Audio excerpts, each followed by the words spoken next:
You probably wouldn't notice me right away. I mean, let's be honest.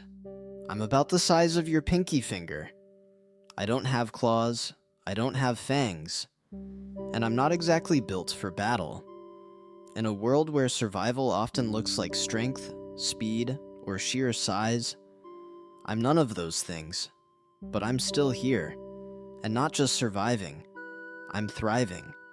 See, I'm a clownfish. You've seen me in movies, probably laughed at how silly I look.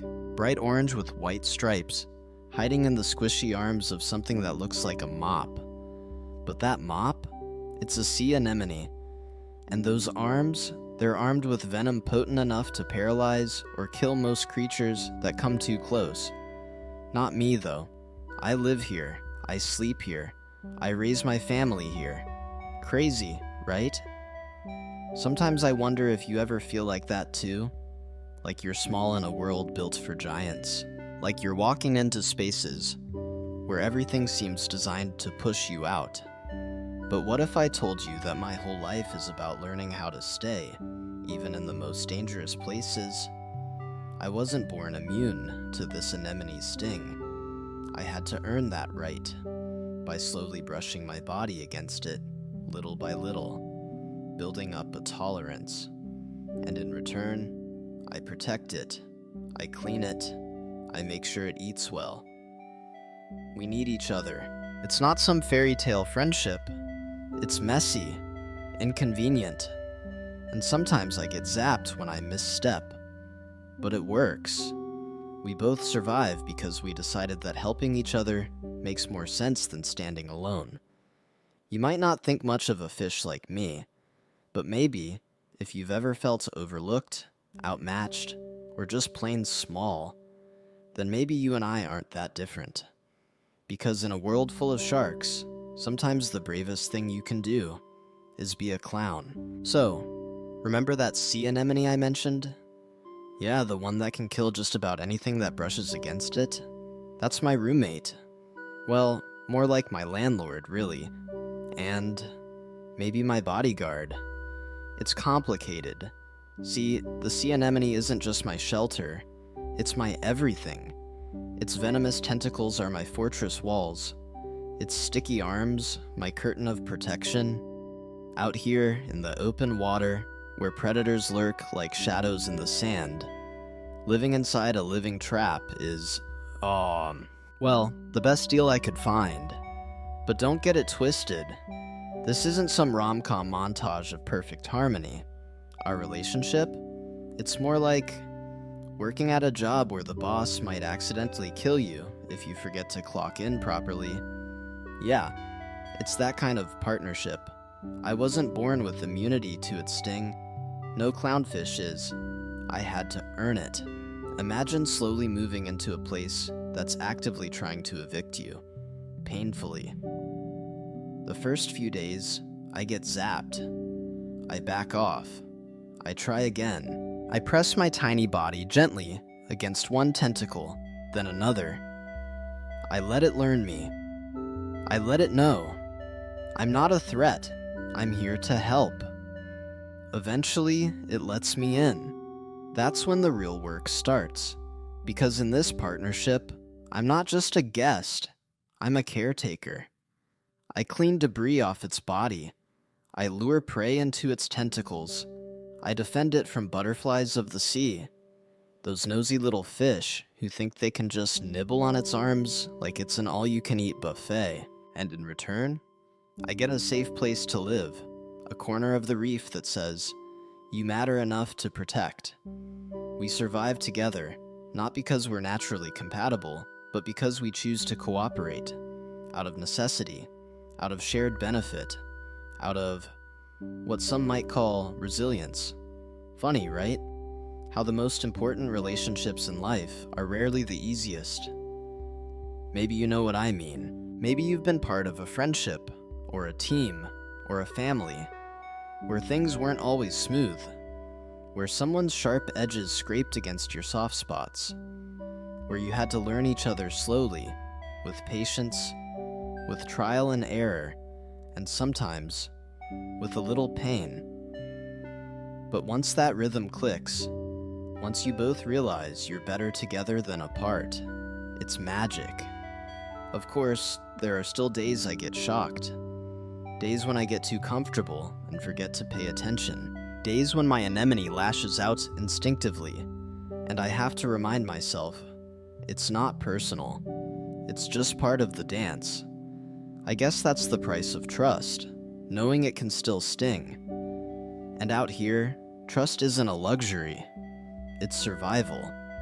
I've met others who tried to go it alone. Tiny fish with no alliances, no shelter, no backup plan.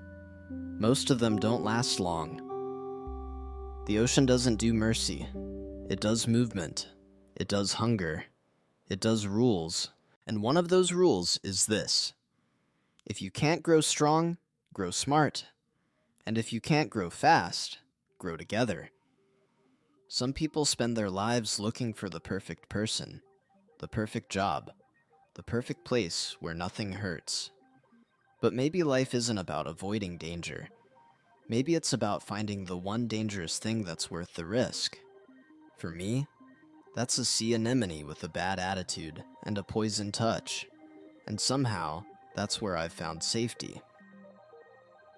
So next time you're wondering why you keep returning to a challenge, or why you're drawn to something that's not easy, but feels necessary, maybe you're not crazy.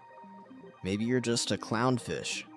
So, after earning the trust of a stinging monster and building a home that's more weapon than welcome mat, you'd think I get to kick back, right? Ha, not even close. Because now, there's her. She's bigger than me, bolder, has this white face stripe that glows like a badge of power, and she doesn't need to announce that she's in charge. You feel it. The way she glides through the anemone with zero hesitation. The way everyone else moves out of her way. She's not the alpha, she's the only. And she's my mate. Well, sort of. I mean, I hope to be. You see, in the world of clownfish, romance doesn't start with flowers or flirting. It starts with chores. Yeah, really. We don't swipe right. We scrub left. In our colony, the biggest, most dominant fish is always female, and she's the boss. If she disappears or dies, the next male in line literally changes sex to become female and take her place. Which means love, for me, is not just about being sweet. It's about being useful, dependable, quietly excellent. It's earning the right to stay by her side, one act of service at a time. So I clean. I clean like it's a sacred ritual. Bits of shell, gone. Sand grains clogging the anemone's mouth, out. Invaders? I chase them off, all 3 inches of me flaring with righteous fury. She watches, doesn't say much, doesn't need to. Because she's waiting for the moment I find something more than just daily devotion. She's waiting for me to prove I can provide a future. Specifically, a place to lay her eggs. And out here, that's not easy. The seafloor is a mess. Sand shifts, coral crumbles. The current steals more than it gives. She needs something solid, safe, flat enough to lay hundreds of eggs on. Close enough to the anemone for protection, but stable enough not to wash away with the tide. So I search. I search like a man on a mission. Bottle caps, broken shells, old driftwood. Once, I tried to drag an empty snail shell home for her. Didn't realize it was already occupied by a very annoyed hermit crab. Let's just say, it didn't go over well. But I didn't give up. Because real love, it's not dramatic declarations or sunset swims. It's that quiet, everyday persistence. The way you keep trying, even when no one claps for it. And when I finally found it, this perfect little half shell tucked behind a patch of seagrass, I knew. I knew it was the one. The right shape, the right weight, the right future. But it was too far, too heavy. So I swam back to her, nudged her gently, didn't say a word, and together, we moved it. There's something beautiful about that moment. Two small fish hauling a coconut shell across the ocean floor, dodging currents and predators, just to make a safe space for the next generation. It's not flashy, it's not viral, but it's real. Sometimes I hear humans talk about relationships like they're transactions. What do I get? What do I deserve? What do I need? But maybe love isn't about balance sheets. Maybe it's about what you're willing to carry, how many times you're willing to clean, how far you're willing to swim to bring someone a piece of comfort in a dangerous world. So no, I don't sing love songs. I don't make grand gestures. I haul coconuts. And somehow, that's enough. The thing about love, real love, is that eventually, it demands something more than affection. It demands a future. And for me, that future came in the form of a nursery. She was ready, I could tell. The way she hovered near the base of the anemone, scanning the sand like a queen inspecting the grounds of her kingdom. The way her movements slowed, more deliberate. I've seen it before. When a female is ready to lay her eggs, she doesn't wait around. She chooses. And if she doesn't like what she sees, she'll swim away and start over, somewhere else. That's not just inconvenient, it's catastrophic. For me. So now, the pressure's on. She needs something flat, solid, stable, something close enough to the protection of our venomous fortress, but far enough from its stinging tendrils that her delicate eggs won't get zapped. And here's the problem. Our patch of ocean floor? It's a mess. Loose sand, scattered debris, the occasional bottle cap or crumpled candy wrapper drifting by like ghosts of human carelessness. There's nothing permanent, nothing safe, nothing good enough. But I can't afford to say that out loud. So I get to work. I check under coral overhangs. I dig through piles of broken shell. I even try, don't laugh, a piece of driftwood that smelled like old shrimp and regret. She took one look and swam away. I swear I heard her sigh. And then I found it, a coconut shell, half buried, weathered by salt and time. Smooth, sturdy, curved just right. The kind of place you could raise 100 tiny lives and never worry about the tide taking them. But it was far, way too far. At least 15 body lengths from the anemone. Now, if you've ever tried to carry a piece of furniture up 3 flights of stairs, barefoot, during a storm, you might have an idea of what I was up against. Except instead of stairs, it was open ocean. Instead of a storm, it was a current strong enough to toss me like seaweed. And instead of 2 hands, I had fins. I tried anyway. I pushed, I shoved, I dug my face under the shell and heaved with everything I had. It didn't budge, not even a wiggle. I looked back toward the anemone, and there she was, watching, silent, stern, waiting. So I did something I rarely do. I asked for help. She didn't hesitate. She swam to the other side of the shell, and together, like 2 tiny construction workers with no union and no brakes, we dragged that coconut all the way home. When we got there, she didn't say anything. Just nudged it once, cleared a spot beneath the tentacles, and gave me a look that said, "This will do." And then, she laid them. Hundreds of shimmering eggs, tiny golden grains that clung to the inside curve of the shell like pearls. It was the most beautiful thing I've ever seen. I hovered beside them, stunned, not just by the sight, but by the responsibility. Because now, my job wasn't over, it was just beginning. Becoming a father wasn't some grand ceremony.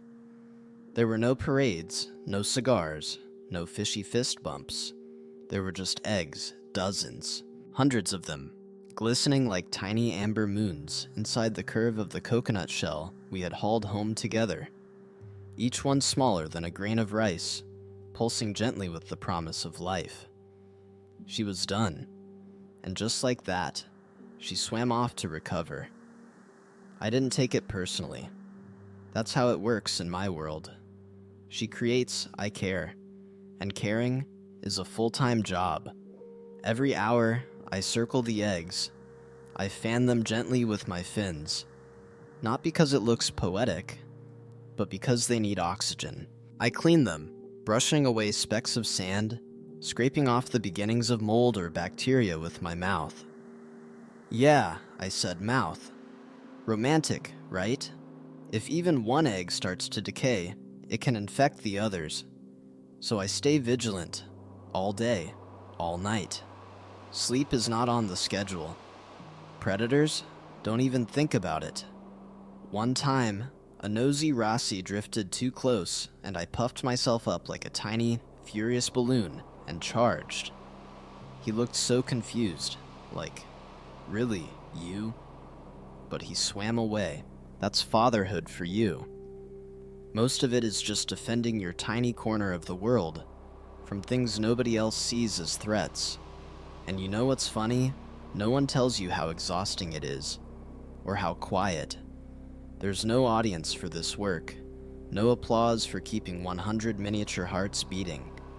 But sometimes, late at night, when the current dies down and the reef hums like an old lullaby, I hover above the eggs and feel something strange. Something still, like purpose. Real, grounding, bone-deep purpose. I think about how humans say parenting has changed. How it's no longer just providing a roof or being tough. How it's more about being present, being patient, learning things no one taught you. Failing, then trying again.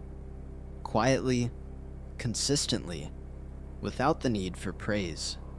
Honestly, I get it. I've seen males in other species bolt the second things get hard. Sharks eat their own. Seahorses do it backwards. But me, I'm here, tail to tentacle, because love doesn't leave when the work starts. It starts there. Every day, the tide rises and falls. Sometimes it brings in food. Sometimes it brings in trash. Once, it brought a straw that nearly crushed the eggs. I moved it in time, but just barely. That's the other part of fatherhood no one warns you about. The world won't pause for you to protect what's precious. It just keeps moving. You don't get a break. You get better at balancing. And eventually, after about 10 days, something magical happens. The eggs shimmer, wiggle, then pop. Tiny bodies emerge, fragile and translucent, eyes wide like they're seeing starlight for the first time. They float into the current, each one caught in a moment I can't hold on to. I don't cry, mostly because fish don't have tear ducts, but also because this is the point. They're meant to drift, to scatter into the ocean and try to make it. Will all of them survive? No, but some will. And for those few, those strong, lucky, or maybe just clever enough to make it, I gave them a shot. Not with speeches, not with strength, with fanning fins and stubborn love. And that's enough for me. You'd think that after all this, earning trust from a venomous neighbor, proving myself to the queen, raising a generation of eggs with no sleep and no fanfare, I could rest. But out here, rest is a luxury. Because survival isn't just about effort, it's about luck. And lately, the odds aren't great. The tide used to bring food, shelter, the occasional adventure. Now it brings something else. Shards of plastic, glittering wrappers that never decompose, fishing lines that dance like jellyfish but choke anything curious enough to touch them.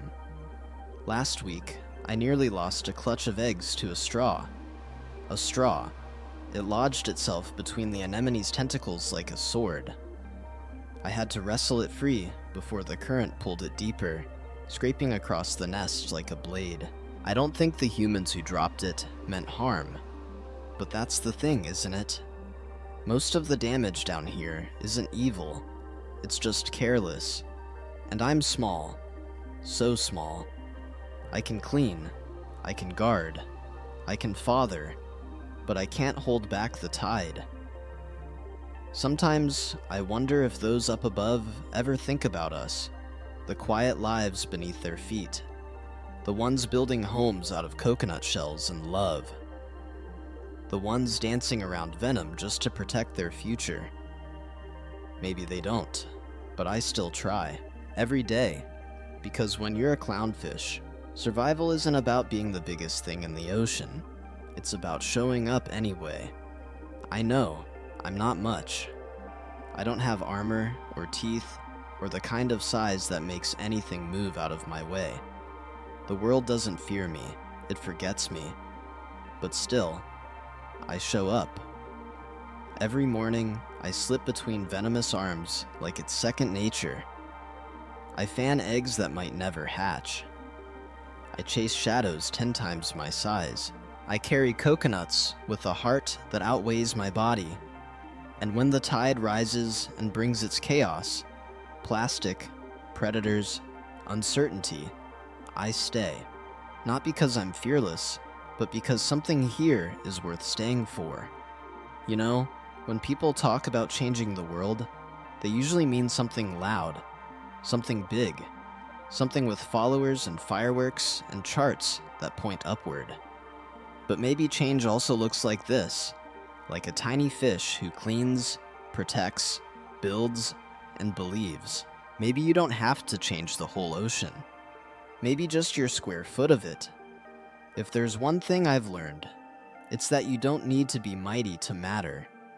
You don't need to win battles to be brave. Sometimes, the quiet work, the kind no one sees, is the most powerful kind of resistance there is. So if you ever feel small, good. It means you're closer to the ground, closer to what's real, closer to the kind of love that isn't loud, but lasting. Be small, be brave, be enough, because you already are. And if a little fish like me can believe that, maybe you can too.